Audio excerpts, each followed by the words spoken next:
Hello everyone, Zellerant here, and today I thought I'd talk about pull priorities within Nikke.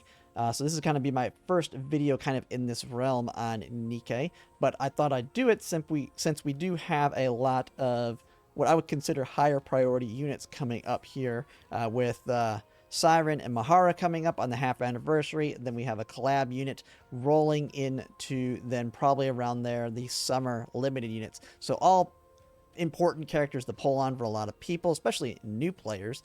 But then also for those that are big waifu collectors, you have the collab unit, which is going to be way more limited than anything else in the game.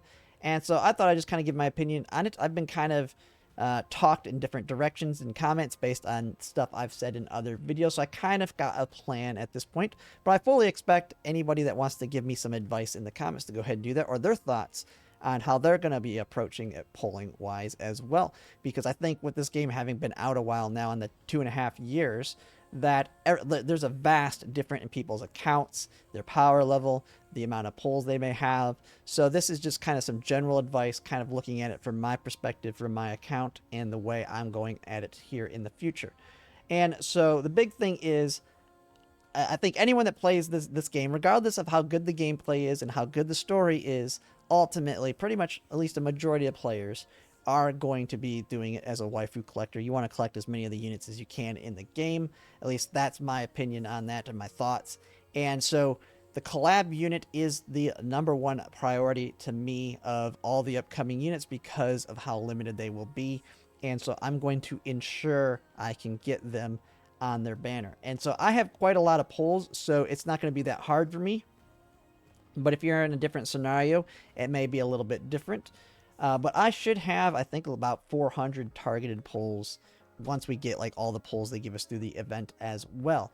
And so my approach is I want to at least make sure I can get the collab unit with the gold mileage ticket if I'm not lucky enough to get them with pulls by the end of their banner.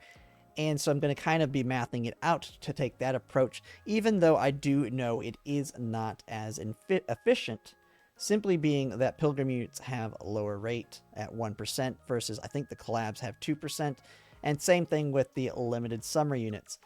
But if you're in the situation where you already have the gold mileage tickets, 100% put them on the pilgrim unit coming up, and then or Siren, and then if you have 400 for some reason, also do it on Mahara. And that my kind of approach will be similar to that. If I pull on Siren all the way up to the 200 gold mileage tickets and do not get her, I will be using the gold mileage ticket to guarantee her. But going into Mahara, it's going to be a different story, as that one's going to be even more of a, I want to ensure I can get the collab unit, so I'm going to look at how many pulls I'm going to have over the course of the collab units banner. And so I will probably, if I don't get her within enough pulls, I will dump everything I have pull wise trying to get Mahara. And if I don't get her and I have no pulls, and I still have and depending on the gold mileage tickets, if I don't have 400, which I unlikely will in her scenario, then I will actually skip her to ensure that I can get the collab unit when the collab unit drops. And I will put all my pulls into the collab unit when the collab unit drops. If I don't get the collab unit with pulls, I will then use the gold mileage ticket to ensure I get them. And then kind of it's going to be from there, you go into the summer limited units and you just throw everything you can at the ones that you need there.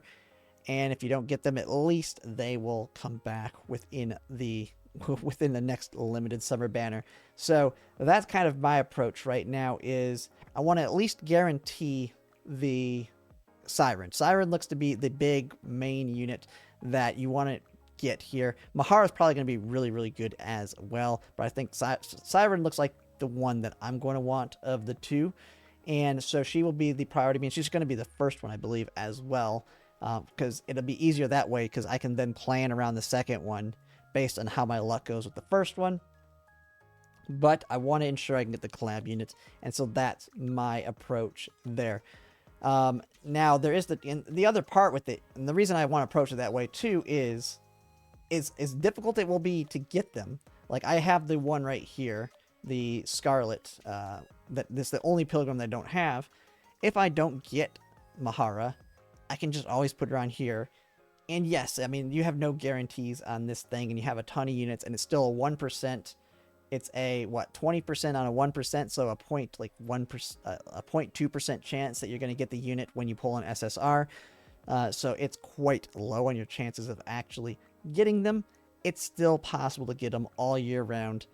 And the nice thing is, I mean, my account is at a level where I'll be able to complete the campaign with the next couple chapters. I'll be able to do fine on solo raid. I'll be able to do fine on union raid if I don't get them.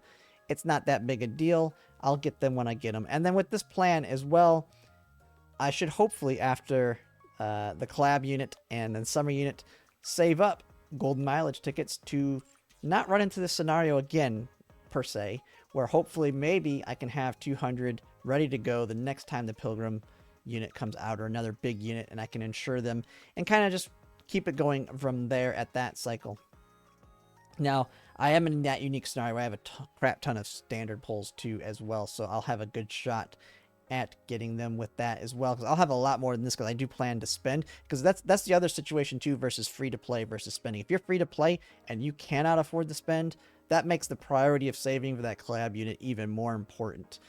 Where someone like me who has the ability to spend, because I can put money towards these games, and there's a lot of the good shop ones, the beginner stuff's all available to me, so I probably can add like another 300-400 on the standard if I want to, and it gives me a lot more options. Like, if for some reason, if something really, if I have like the most worst luck ever, I can spend enough to guarantee the collab unit, which is the only one that I probably would want to spend a guarantee, simply because of their limited nature.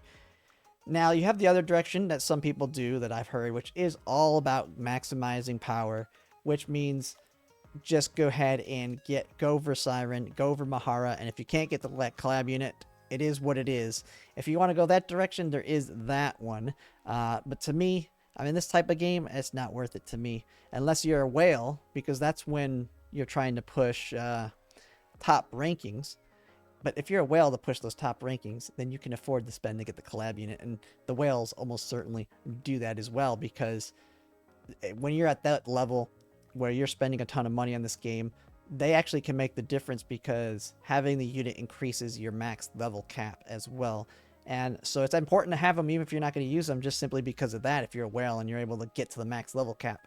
So the collab unit's important, I think, for just about everybody, unless you're very casual and don't care about the unit. So that's kind of my approach. I know everybody has different thoughts on it. I have seen a lot of back and forth based on comments I've said in other videos on how I want to pull, and when it comes to dupes on units, and how they're not that important once you're past the 160 wall. So I definitely am not going to be targeting dupes of the Pilgrim or of Siren and Mahara. Potentially could for the collab, just because they're a collab unit and very limited. I think it'd be cool, especially if I like the character that we get from Stellar Blade, because I do plan to play that game before the collab comes out or during the collab. And if I really like the character and the story, I may push to get at least the max limit break on them for the extra little goodies you get on it. But we'll just kind of have to see on that. But that's just me going into the waifu collector mode on that. And that is not actually important for most people to do in these types of games, especially if you're free to play. I would definitely not do that as a free to play. But yeah, that's pretty much it. That's kind of my thoughts on it. This system is quite unique in that I feel like there's just so many different directions you can go on this game versus something like Girls Frontline, where I think there's a min-max direction in how you want to pull. Like most gacha games, it's like, if you want to maximize it on this game, this is how you have to approach it, because like with Sword of Convallaria, yeah, they get included in the standard banner, but there's no wish list function, at least not currently in that game. I'm guessing once their amount of units gets very large, like Nikke, maybe they'll add something like this. But yeah, I mean, you can't rely on that standard banner at all, because there's just too many units, and you don't get enough pulls to really have a chance. Well, in Nikke, I feel like you get a lot more. But then a lot of other gacha games, I mean, they're limited, and you have to wait for a rerun. And so it's a lot harder in those ones as well. While this one, I feel like, is way easier. And you can kind of already tell based on how the account was. While it's no longer free to play, when I took it over, it was originally a free to play account, and it had pretty much every character in the game, except actually the ones on the wish list, because every character not owned on this account is on the wish list. It has every other Nikke in the game, and this was a complete free-to-play account. Now, I don't know how the luck went with this account. It could have been very, very good for all I know. But overall, that's just kind of my thoughts. And yeah, just let me know in the comments, though, if you disagree or agree, or if you have some other ideas or how you're going to approach it. But yeah, that's pretty much it. If you like my content, if you could like, comment, and subscribe, it really helps. And thanks for watching.